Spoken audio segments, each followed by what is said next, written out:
It's not every night that thousands of kids hit the streets in search of candy. So we've got to be on our toes Friday night when that happens. We do. From the Omaha Police Department, Officer Jenny Nelson. Welcome back, Officer. Nice Good to see have again. you. Thank you. We're Great talking name. Halloween, and you've got, I don't know if we can get through them all, about 12 thoughts and recommendations to share as people get ready to go out for Halloween. The first one is Halloween falls on a Friday night this year, so it's not a school night, so people are going to be out. What do you recommend?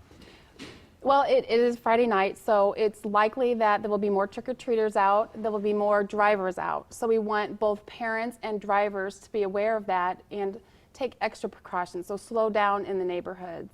We want to tell our children not to run out in the streets, to walk on the sidewalks. We'll get to some more of those recommendations too. You want us to know officers will be out. Members of the Omaha Coalition of Citizens Patrol, they'll be out patrolling, yes, having a presence. So let your kids know who's safe to talk to. Yes. Let them know who to look for. And you're saying to the grown-ups, take extra steps to protect your children. Like yes. what? We want them to take extra steps. We want to encourage them to not only walk to the homes, but to only go to homes with the porch lights on. We want them to don't run out in between parked cars. Oh, that's the scariest part, isn't it? As a driver anyway, if you've ever had that happen, a little one maybe even chasing a ball during daylight, your heart stops. Yes. Because they surprise you, and it's hard to stop a vehicle like that. It's very hard. That's why we want drivers to go under the posted speed limit. So I know it's 25 in most residential, but slow down, 20 miles an hour or less, because there will be kids that don't listen to their parents, and they will be excited, they'll be running. So we want to take extra steps, teach your children to walk, don't run out between parked cars, cross at intersections, and make your kids visible. So if you have reflective stickers you can put on them, or flashlights, or glow sticks, carry those on your children. And they might protest saying, no, it ruins my costume, or whatever.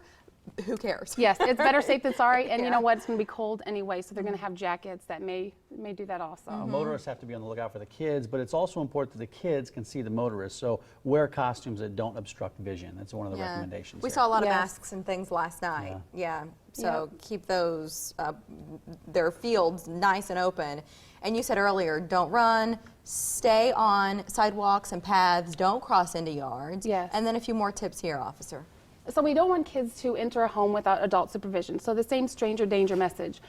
Some kids may be traveling alone, maybe older kids, and we want them not to go inside. It's going to be cold, so they may be tempted to walk into a stranger's home, but it's best to stay on the porch. And don't go talk to someone that we don't know. That's why we want them to stay close to an adult. Yeah. And then if you have an older child and they're going out on their own, it's almost like with fire safety, right? Have an evacuation route, but in this case, have a trick-or-treating route and know it. You want to know where they're going. We do. As parents, we want to drive through the route that our kids are going to go to and let them know where you want them to go, and give them a time frame, so maybe an hour or 2 hours, and then leave them a cell phone. So if you have an extra cell phone line around, give them the cell phone, so if they need to get a hold of you, they have contact. Why is it important that kids don't eat their candy until the trick-or-treating is done? You just don't want them distracted, or what? No, give them starter candy. So if they're really hungry, eat the candy from home. But we don't want kids to have tampered candy. And we haven't had that here in Omaha, but it's better to be cautious. So when you get home, dump out the candy, pull out candy that's unwrapped, homemade treats, because we don't know what is in that. Just kind of do a once-over, look through the candy. You're a mom of three? Three. So how do you, we spend all year telling kids, don't talk to strangers. And then all of a sudden we're telling them, hey, go talk to the stranger. They have candy. Knock on the stranger's door. It flies against everything parents are telling their kids. So how do you balance, enjoy this one night, but know the rules? Yes, and I tell my kids this is the one night of the year where you can take candy from a stranger. But with taking that candy, we don't answer strangers' questions. We don't tell them our last names, our addresses, our phone numbers. We do not go into their home. And then we take that candy, and then as parents, we have to make sure that that candy is safe. Yeah, and it's not only a safety thing, but it's a courtesy thing too. Don't go to homes that have their lights off. You want to stay away from those homes. Only go to homes that have their lights on. Are you dressing up Friday? No, I don't do good Will you at be out dressing up. trick-or-treating with the kids? I or do you have to will. work? No, I do not have to work, so I will be out there, but I do not dress up very well. Well, enjoy it. Thank you.